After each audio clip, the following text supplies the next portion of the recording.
안녕하세요. 김신철 변호사입니다.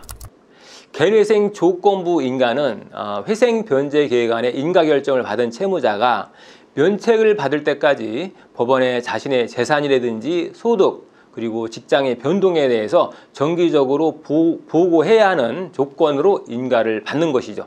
그래서 이 소득 신고를 의무적으로 중간중간 해야 하고요. 만약 소득이나 재산이 증가되었다면 그만큼 변제금을 더 상향해야 한다는 조건을 따라서 인가를 내주기 때문에 조건부 인가라고 하는 거죠.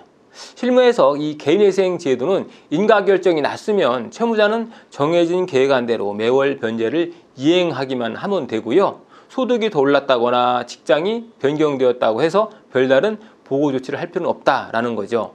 법원이나 채권자가 이미 인가된 사건을 다시 들춰볼 가능성이 별로 없기 때문이죠. 그래서 소득이 더 높아져도 자진해서 변제금을 높이지 않고 그냥 면책을 받는 경우가 대부분이라는 거죠.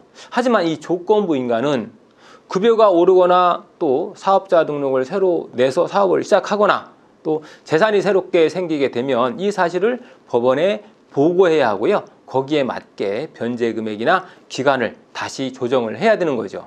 그러니까 채무자 입장에서는 직장을 쉽게 옮기기도 어렵고 또 야근을 좀 더 많이 해서 소득을 좀 늘리려고 했는데 이것도 어렵고 그러니까 뭔가 자유롭지 못해서 발목에 딱 전자팔찌가 채워진 느낌이 들겠죠.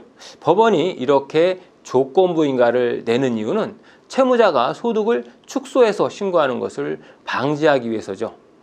개인회생 신청 시점에서는 낮은 급여로 소득 신고를 해서 변제 금액을 낮췄다가 인가 결정을 받고 나서는 얼른 직장으로 옮겨서 소득을 높이는 그런 꼼수를 방지하기 위한 거죠.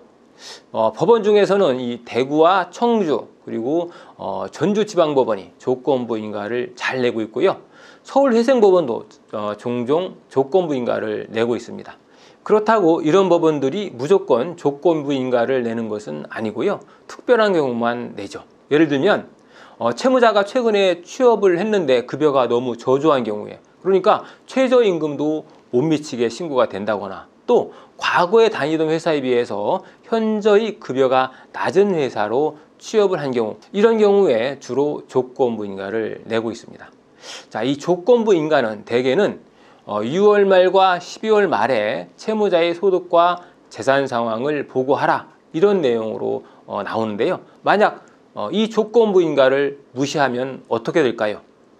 조건부 인가를 받았음에도 불구하고 법원에 별다른 소득 신고 절차를 이행하지 않았다면 어떻게 될까요? 그냥 어쨌든 정해진 금액대로 변제금만 잘 납부하고 나중에 아무런 일이 없었다는 듯이 법원에 면책 신청서를 제출하면 어쨌든 돈은 다 됐으니까 면책을 받을 수 있을까요?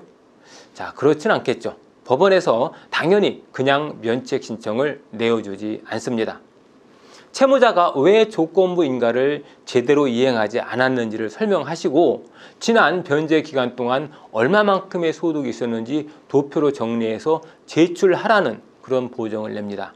만약에 이 보정에 제대로 대응을 하지 않거나 보정서를 제출하지 않으면 사건 절차를 폐지시켜버려 면책을 못 받겠죠. 그러니까 이러한 보정을 받으셨다면 반드시 법원의 보정 권고에 대응을 하셔야 합니다. 최근에 대구지방법원에서 면책 직전에 이러한 보정 권고를 받고 자기가 진행했던 사무실에서는 문의해도 방법이 없다고 하는데 이걸 어떻게 대응해야 됩니까? 라고 우리 법률사무소로 도움을 요청하시는 분이 있었는데요. 자, 이런 분들 얘기를 들어보면 이전에 개인회생 사건을 맡겼던 사무실에서 이 조건부 인가 내용을 제대로 안내받지 못한 경우가 대부분이죠. 그래서 저희가 다시 사건을 수임해서 보정 절차만 처리해 드린 분들이 있었는데요. 지금까지 처리했던 분들 다행히 모두 면책까지 받으셨습니다. 자, 이 조건부 인가와 관련해서 면책 직전에 보정 권고를 받으셨다면 변제 기간을 늘리든 일시 변제를 하든 어떻게든 대응을 해서 면책을 반드시 받으셔야 되겠죠. 그렇지 않으면 지금까지 법원에 힘들게 납부했던 변제금을 모두 날리고 면책도 받지 못하게 되니까 바짝 신경 쓰셔야 되겠습니다. 김신철 변호사였습니다. 감사합니다.